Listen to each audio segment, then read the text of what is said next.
Este mensaje está titulado Espada hiere al pastor. Espada hiere al pastor. ¿Cómo se llama el mensaje? Mire, hemos estado estudiando la historia de la salvación, la historia salutis en el Antiguo Testamento. Estamos a punto de concluir. Ya estamos en la Z, al final, ¿verdad? En el libro de Zacarías. Y estoy en el penúltimo capítulo de Zacarías, luego viene Malaquías y se nos acaba la historia salutis en el Antiguo Testamento. La historia salutis es la historia de la salvación y nosotros respondemos a la historia de la salvación. Nosotros como cristianos somos una respuesta a un hecho histórico. De nuevo se lo digo, nosotros como cristianos somos una respuesta a un hecho histórico que ocurrió en la cruz. Y ese hecho histórico nos trae todo tipo de bendición en todas las áreas, en todas las áreas. ¿Amén? ¿Cierto?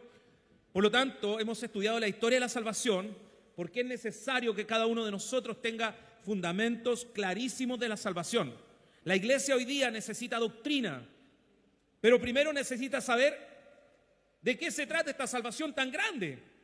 Tenemos que saber y conocer de qué fuimos salvados, pero es tan profundo ver que la historia de la salvación se hace real y concreta en la cruz, pero comienza en el Génesis 3:15, cuando Dios comienza a planificar todo y le muestra el plan de Dios. El plan se lo muestra a la mujer y le dice: y pondré enemistad entre tu simiente y mi simiente, y tú le vas a pisar con el talón la cabeza a la serpiente, pero la serpiente te va a andar mordiendo los talones permanentemente para hacerte caer.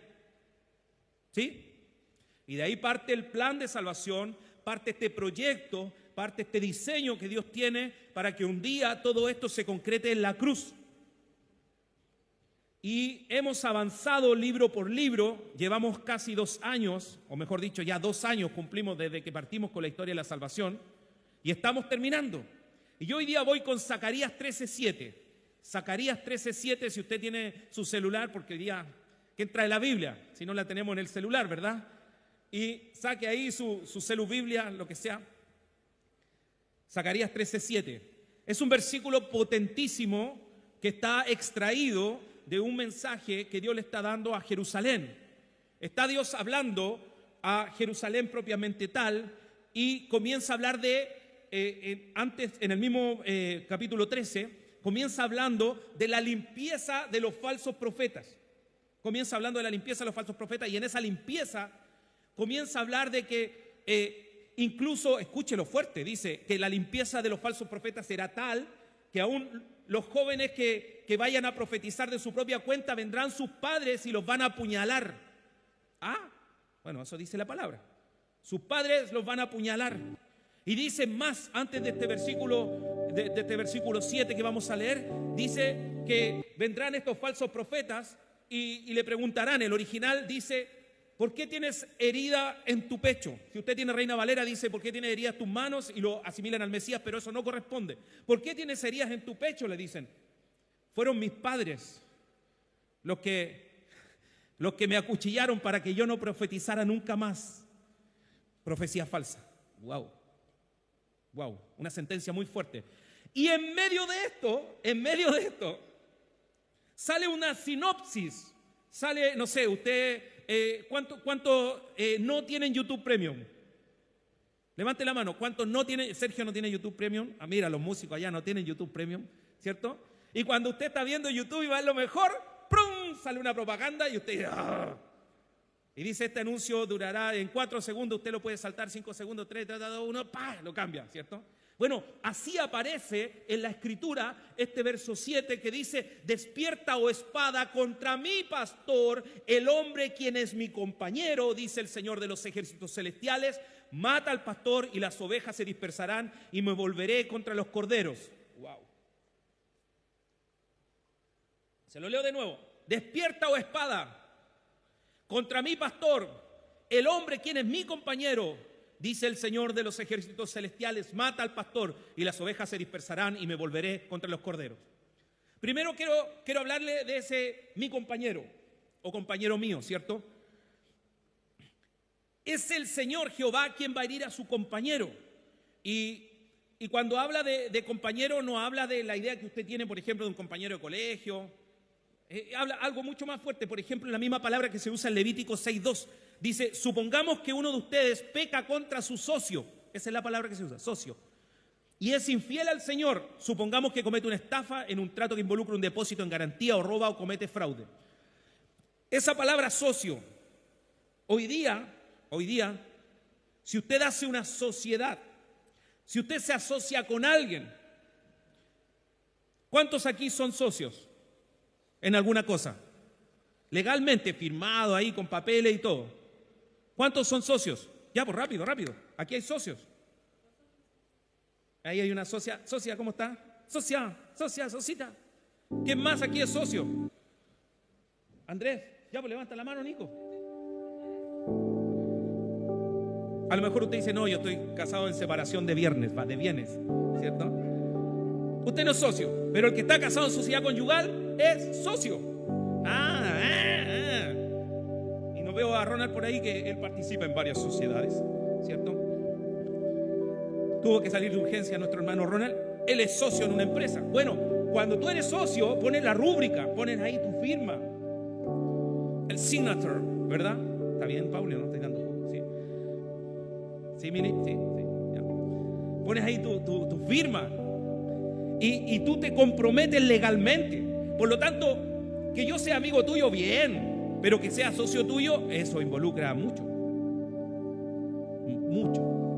Por lo tanto, esta palabra está hablando, el Señor está diciendo: mata a mi socio. ¿Se está dando cuenta cómo es fuerte esto? A este próximo cercano, a mi socio. Esta palabra describe a alguien que mora, que vive al lado de Jehová. Y Dios no hubiera nombrado a cualquier hombre piadoso, y menos señalarlo como el pastor de los pastores ahí. Mata al pastor, al oficial, al que la lleva, al mero, al top, al capo di tutti de los pastores. Mátalo. Espada hiere al pastor. En el contexto, especialmente a la luz de la cita de Mateo 26:31, entendemos que el pastor es Jesús. Nos salimos de Malaquías, cruzamos la Biblia y pasamos al Nuevo Testamento y nos vamos a Mateo 26:31 y nos damos cuenta que el pastor que se está hablando en Malaquías 13:7 es Jesús. Diga conmigo: el pastor es Jesús. Y el mismo Padre llama a que la espada hiera a Jesús. Hiere al pastor y serán dispersas las ovejas. Es algo que da a entender claramente Marcos mediante la palabra que usa para describir el final de la cena y el progreso del Señor de sus discípulos camino a Getsemaní. ¿Qué pasó en la cena? Usted ya sabe, el Señor anuncia su muerte, uno de ustedes me va a traicionar, y Pedro dice al tiro, porque el centro de todo, Pedro, seré yo, ¿cierto? Y dice: el primero que meta el pan ahí en la comida, ese será, ¿verdad? Y comenzamos a ver eso y termina eso y dice, estoy parafraseando, ellos van saliendo y salen de esta cena y cuando salen comienzan a cantar himnos, porque no era cualquier cena, era la cena del Pesaj. ¿De qué? De la Pascua judía. Por lo tanto, ahí se cantan ciertos himnos, ¿verdad? Dice Marcos 14, verso 26: y después de cantar un himno salieron al monte de los olivos. Entonces Jesús les dijo: todos os escandalizaréis de mí, porque escrito está, y ahí viene Malaquías 13:7, heriré al pastor y serán dispersas las ovejas. Pero después de haber resucitado, iré delante de vosotros a Galilea. Imagínense lo que está hablando el Señor. Voy a morir, voy a padecer y voy a resucitar. Yo le voy a querer hacer una pregunta y no la responda. ¿Ustedes creen que los discípulos creyeron eso? No responda. Entonces Pedro dijo así: aunque todos se escandalicen, yo no. Y Jesús le dijo: de cierto te digo que hoy, en esta noche, antes que cante el gallo, tú me negarás 3 veces. Pero él decía con mayor insistencia: aunque me sea necesario morir contigo, jamás te negaré. También todos usted sabe que esto es colectivo. Y todos comenzaron a decir: sí, vamos a paro, ¿cierto? Como pasa en las organizaciones. Aquí Pedro se levanta así y empieza a decir: yo voy a dar mi vida por ti. Y los otros, para no ser menos, dijeron: no, nosotros también, y nosotros vamos a morir por ti. Y usted, que conoce la Escritura, sabe que no fue así. Entonces ahí Jesús citó esta frase de Zacarías 13:7. Y en este corto párrafo hay dos cosas que tenemos que tener en cuenta de una manera muy importante.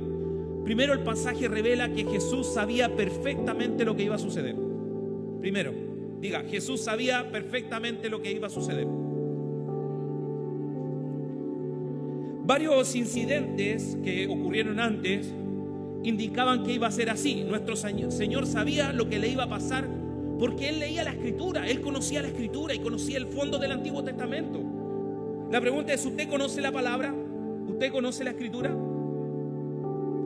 Jesús entendía cuál era el programa que había sido divinamente preparado, tal y como lo habían revelado los profetas. Como los profetas lo habían dicho, así debía ser, así debía ocurrir. Jesús sabía eso. Él conocía la revelación y conocía la Escritura. Amados, escuche eso, la revelación y la Escritura. No se quede con solo la Escritura, quédese también con la revelación. Que se le revele la gracia,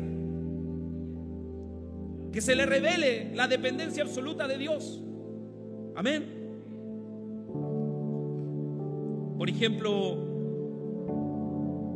se dice que ese himno, cuando ellos iban saliendo, son himnos que están en los salmos, porque los salmos son himnos, entre el 113 y el 118. Uno de esos ellos iban cantando, porque eran los himnos que había que cantar después de la cena de la Pascua. ¿Sí? ¿Estamos claros? Estamos acordándonos que están en la que conocemos nosotros, la última cena, que no es una hermosa pintura, sino es un hecho que ocurrió. Y de ahí ellos salen, y cuando salen van cantando este himno, ¿verdad? Y cuando ellos van cantando el himno, pasan por el huerto del Getsemaní. Y al pasar por allí, en ese instante, Jesús citó la palabra de la profecía de Zacarías, diciendo, añadiendo esto: todos ustedes se escandalizaréis de mí. Así de nuevo. Todos ustedes os escandalizaréis de mí.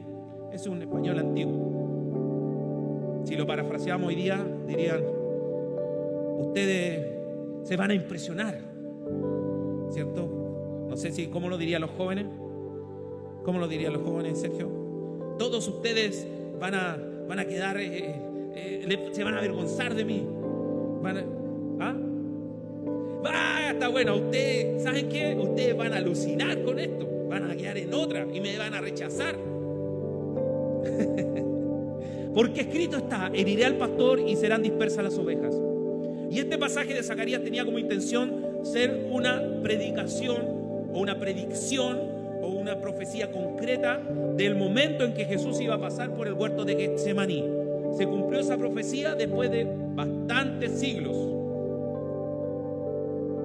Y el verso completo dice: levántate, espada, contra mi pastor, contra el hombre compañero mío, dice Jehová de los ejércitos. Y está perfectamente claro que Zacarías se estaba refiriendo a Jesús en el huerto de Getsemaní. Entonces, pastor, vamos a Getsemaní. Vamos a Getsemaní. Lo voy a leer primero.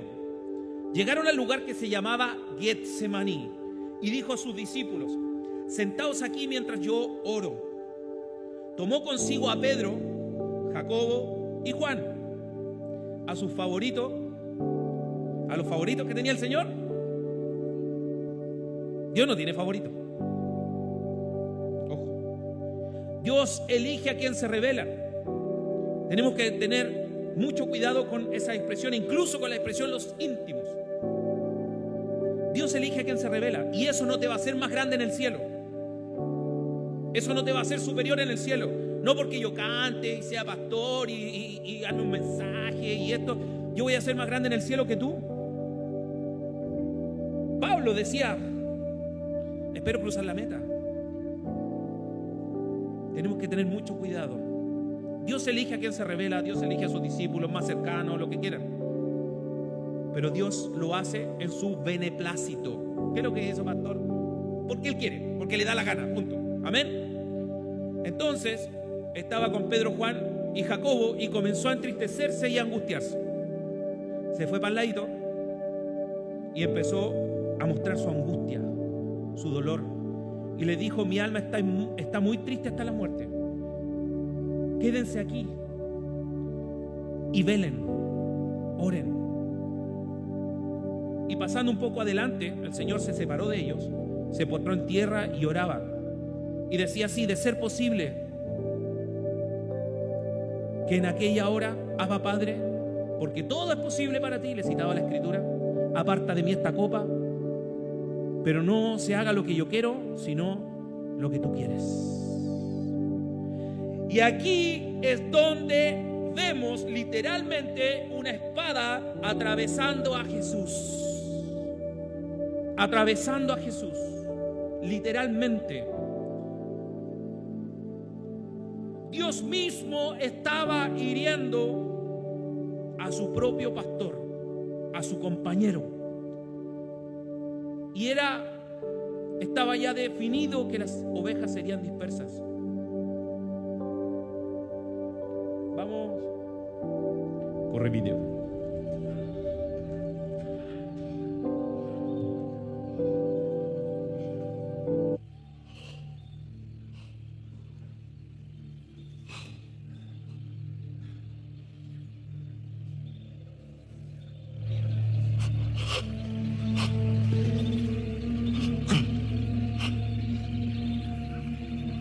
Escucha mi súplica, Padre.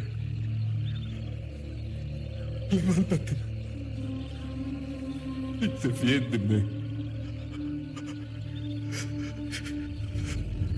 Sálvame de todas las trampas que me tendieron.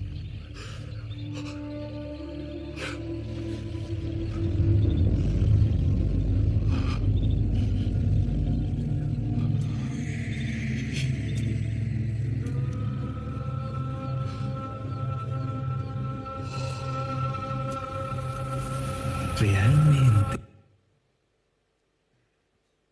Para mí es impresionante ver eso. Porque solo escuchar esa frase: Padre, sálvame de todas las trampas que me tendieron. Yo no sé si a usted le ha pasado, pero a mí siempre me han tendido trampas. Y yo mismo me he tendido mis propias trampas.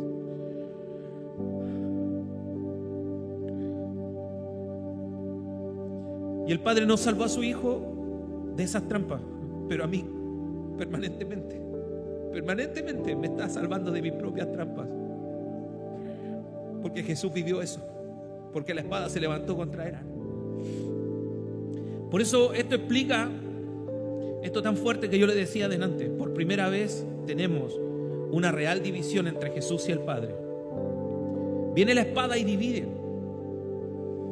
Jesús dice que no se haga lo que yo quiero, sino que se haga lo que tú quieres. Hasta llegar a este punto, Jesús permanentemente, así como cuando usted lee el Salmo 119, Salmo de David, ¿verdad? Y usted dice: ¿cómo el hombre amaba su ley? ¿Cómo? Y después lo ve pecando así increíblemente. Y lo ve conspirando para matar a Urías y todo aquello. Hasta este momento Jesús había hablado de la cruz, pero ahora le tocó vivirla. Y cuando le tocó enfrentar la cruz y le tocó enfrentar la realidad de morir, él no quería morir.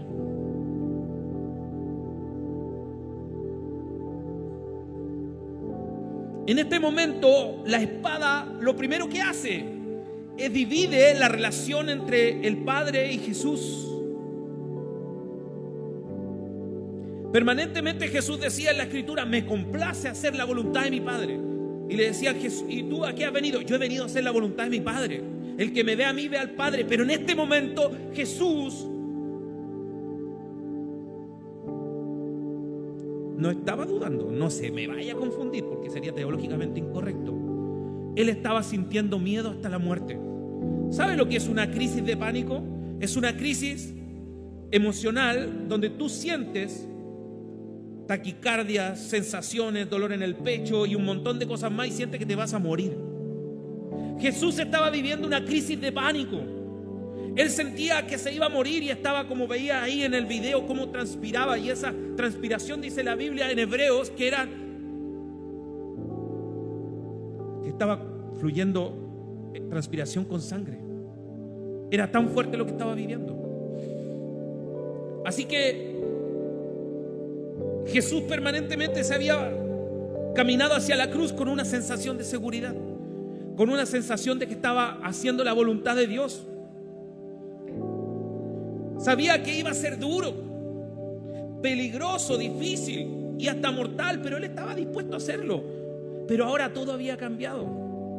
Ahora otra cosa es con guitarra, decimos en Chile, ¿cierto? Ahora otra cosa es la realidad. Hay una sensación de distancia porque la espada hizo su trabajo.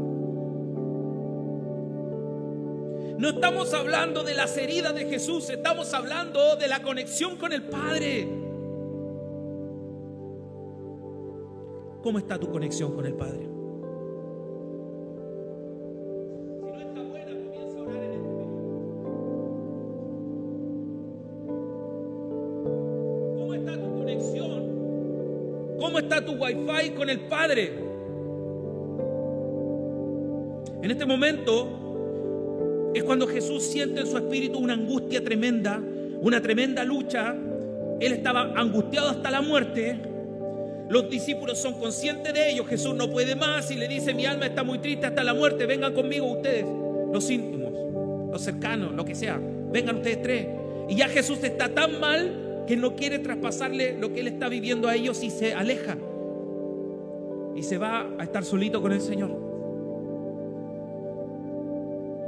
Y hay que admitir que pocos de nosotros quizás hemos estado en una situación de angustia tan profunda, tan doloridos, tan profundamente entristecidos, que sentimos que nos vamos a morir. Y no estoy hablando de una pérdida, que usted ha perdido a alguien que ama mucho, un tremendo dolor. Aquí estamos hablando de que usted está enfrentando la muerte real. Esto se acaba. Usted no va más. Cuando dicen en el partido de fútbol, no va más, pitazo final, así, llegó el pitazo final. Es fuertísimo. Es fuertísimo. Por eso Jesús, en su absoluta humanidad, Jesús era 100% hombre. Como hombre estaba viviendo una absoluta humanidad. Y él dice: si es posible para ti, Padre, aparta de mí esta copa. Wow. Y dejemos claro que la copa no se refiere a la agonía de Getsemaní.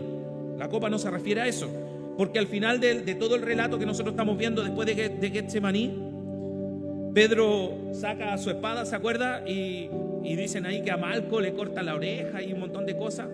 No sé si es tan así ese Malco, pero le corta la oreja este Simón Celote, y el Señor le dice: Pedro, mete tu espada en la vaina. ¿No he de beber la copa que el Padre me ha dado? Entendamos que la copa es la cruz, y la espada que hiera el pastor parte ahí, en Getsemaní. Wow. Es importante que usted tenga esos fundamentos. Pastor, ¿y de qué me sirve esto? No pregunte mejor. Porque si le toca vivir un momento tan duro, hay que estar bien agarrado de la palabra del Señor, muy agarrado de la palabra del Señor. Y yo no lo digo porque me lo contaron. Estamos en un momento donde Jesús no deseaba hacer la voluntad del Padre, pero Él decidió siempre y no se movió en saber que debía obedecerla. Él no quería, pero sabía que tenía que obedecer. Eso es ser maduro. Otra definición, Pauli. Eso es ser maduro. Yo sé lo que tengo que hacer. No quiero hacerlo, pero lo hago igual. Amén. ¿Sí están aquí? ¿Sí? Jesús no quería obedecer porque algo muy en el fondo de su ser se había despertado. El verdadero temor, el verdadero miedo, ese principio de supervivencia que tenemos los seres humanos. Y él y su ser quería evitar la cruz.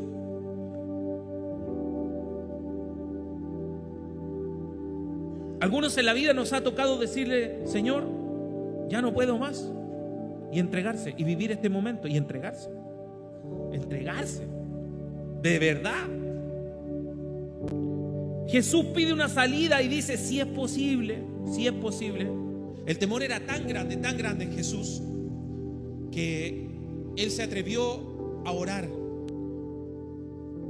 Hebreos 5 dice que era la agonía tan intensa, tan increíble, que al caer Jesús sobre su rostro, salieron de sus venas gotas de sangre de la agonía. Era tan fuerte la presión que sentía en su interior, de modo que su sudor se convirtió en grandes gotas de sangre que comenzaron a caer al suelo. Pero también dice Hebreos 5:8 que aunque era hijo, aprendió la obediencia por lo que le tocó vivir, por lo que padeció. Él aprendió la obediencia.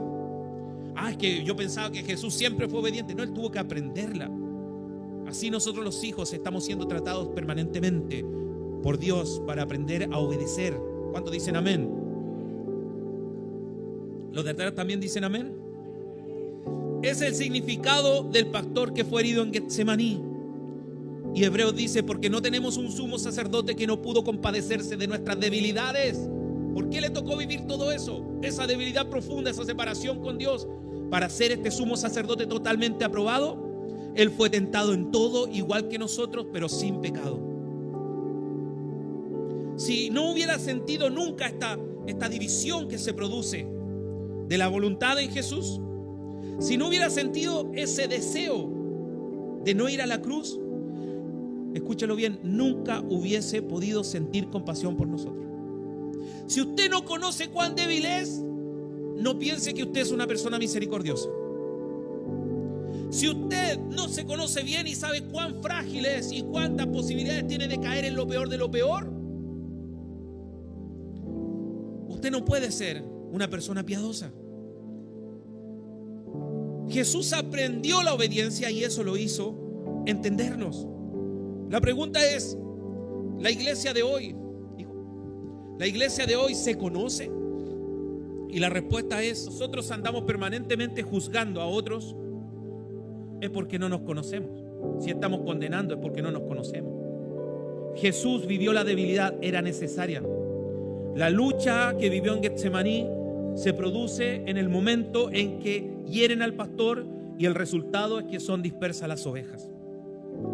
¿Cuál es el resultado? Se dispersan las ovejas. Y lo primero que se van, versículo 50, los discípulos. Ellos todos huyeron, dice la palabra, todos lo abandonaron. Y ahí después de Getsemaní, después de lo que ocurre, inmediatamente son dispersas las ovejas. Todavía el Señor no había sido crucificado. Antes de la copa viene la espada. Antes de la copa que tiene que beber, viene la espada. Y esta espada estaba haciendo sufrir en extremo a Jesús. Entonces, es importantísimo que nosotros entendamos esta cronología. Porque en este momento que Jesús vive todo eso, Él fue aprobado y fue capacitado para ser este sumo sacerdote para siempre. No es en la cruz muere. En la cruz no tiene energía, no tiene nada. Aquí las últimas energías que le quedan hace que Él enfrente su debilidad y la enfrenta con algo hermoso, la obediencia. A ver. A mí me encantaría que usted dijera amén. Le estoy diciendo algo profundo. De verdad. ¿Cómo yo enfrento mi debilidad? Es el problema. Es el problema que tenemos nosotros como iglesia. ¿Por qué no somos efectivos? ¿Por qué las debilidades están por todos lados? Y las justificamos. ¿Cómo Jesús enfrentó la debilidad? Con la obediencia. Él aprendió a obedecer. Él no quería ir a la cruz. Él no quería morir en la cruz, pero dijo, yo voy a obedecer. ¿Cómo estás enfrentando tus problemas? Esa es la idea, que usted reciba un mensaje práctico y usted se vaya de aquí sabiendo mañana, pasado y la próxima semana, el próximo mes, cómo debe enfrentar sus problemas. Ese amén me gustó. Mire, es interesantísimo pensar que Jesús nunca habló a sus discípulos acerca de la cruz sin contrastarla con la luz del amanecer de la resurrección. Siempre Jesús habló de la cruz y habló de la resurrección.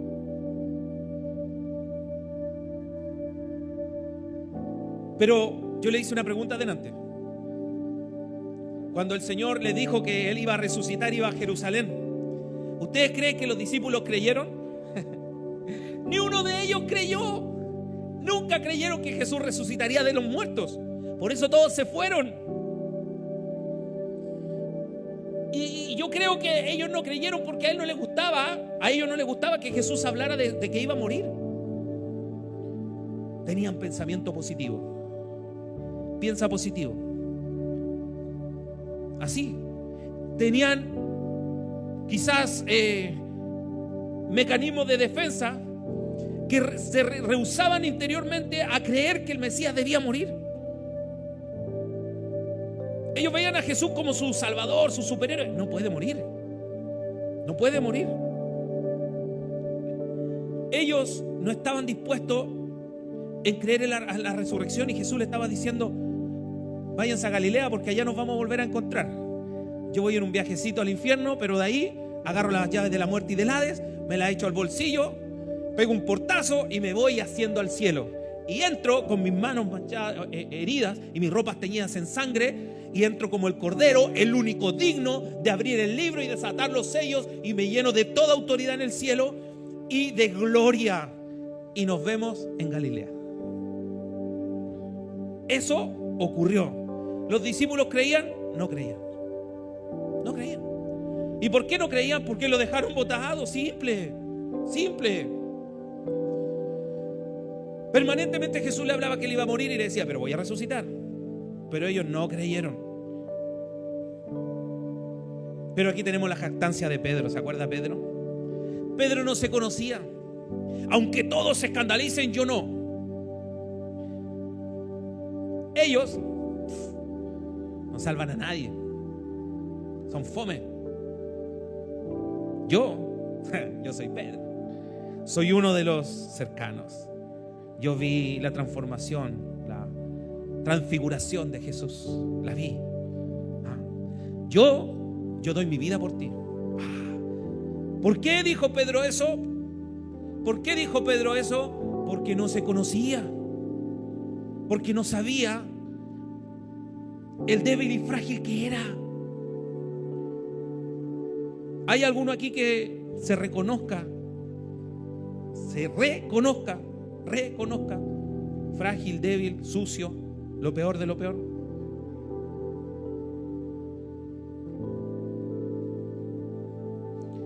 Pero no te puedes quedar en conocerte. Póngame atención. No te puedes quedar en esa posición. Tienes que hoy día subir un peldaño y pasar a la obediencia. Jesús se conoció cuán débil era, pero se hizo obediente y aprendió la obediencia. Pedrito, pasaron muchas cosas para que él se conociera, pero terminó siendo obediente. ¡Costó! Tuvo que venir una persecución sobre los discípulos. Si lo hacemos rápido, Pedrito se fue a pescar.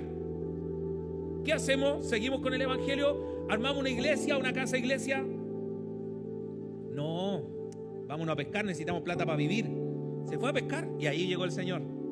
Y después vino el Señor y lo encontró en Galilea y le dijo la gran comisión: vayan por todo el mundo, siendo discípulos, hagan discípulos y prediquen el evangelio y bauticen en el nombre del Padre, del Hijo y del Espíritu Santo, y vayan y prediquen. ¿Qué hicieron los apóstoles? Conocieron el poder de Dios, se llenaron de gente, fueron admirados y no se fueron para ninguna parte y se quedaron en Israel y comenzaron incluso a judaizar el evangelio. ¿Y qué hizo el Señor? Mandar una persecución. Y ahí recién Pedrito obedeció y salió. Y todos salieron. Jesús le había dicho a Pedro: de cierto te digo que hoy, en esta noche, antes que cante el gallo, 2 veces tú me habrás negado 3 veces. Cantó el gallo, cantó por segunda vez, ya 3 veces lo había negado. Pero el relato sigue. Volvió y halló durmiendo a sus a sus cercanos, estaban durmiendo. Le dice: Simón, ya no le dice Pedro, le dice: Simón, ¿duermes? ¿No has podido velar una sola hora? Velad y orad para que no entréis en tentación. El espíritu, la verdad, está dispuesto, pero la carne también es débil. ¿Qué estaba diciendo Jesús? La carne es débil. El espíritu está dispuesto, pero la carne es débil. Jesús había aprendido de su debilidad humana. Tóquese, por favor, tóquese. Apriétese, le va a doler. Usted es débil, usted es frágil, usted es un ser humano. Mire, aquí tenemos 8 discípulos que estaban allá lejitos, 3 discípulos que estaban más cerca, uno que andaba con los que iban a apresar a Jesús. Y tenemos una escena donde todos se quedaron dormidos y dejaron al pastor sufriendo. ¿Sabe cuánta gente toma este mensaje, y usted lo puede buscar en internet, y lo aplican al ministerio pastoral? Por eso usted tiene que tener doctrina.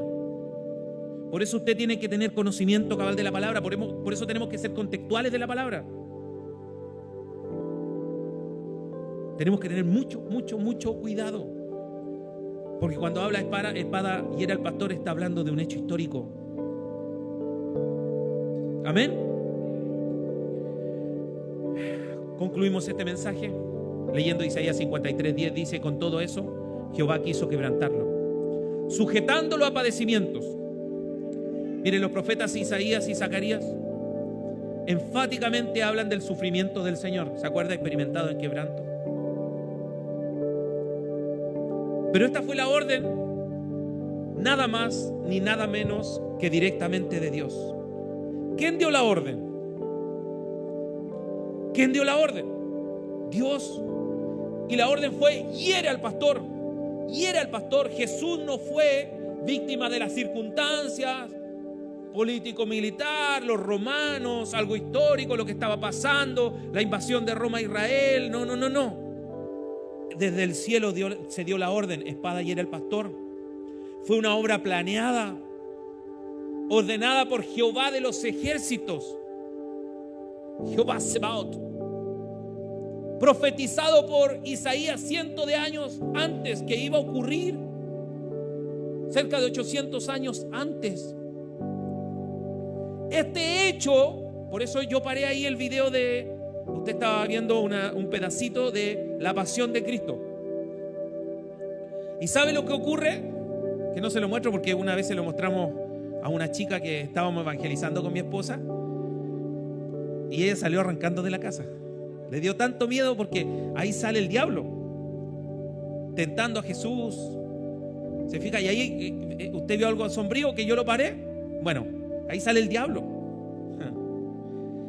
Que la espada hiera al pastor no tiene nada que ver con el diablo. Jesús estaba enfrentando su naturaleza caída y débil que estaba en esa debilidad humana que él tenía en ese momento. Estaba enfrentando esa debilidad humana que usted enfrenta permanentemente. No estaba enfrentando a la serpiente y no estaba enfrentando al diablo.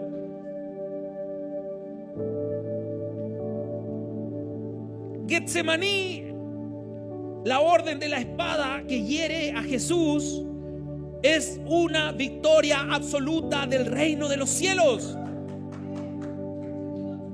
No es el triunfo de Satanás, no es el triunfo del Sanedrín, es el triunfo del cielo. Porque el que se haya cortado en ese minuto la relación entre el Padre y el Hijo fue para que luego, un ratito más, unas horas más en la cruz, el Padre te hubiera unido a ti. Jesús te hubiera unido a ti con el Padre.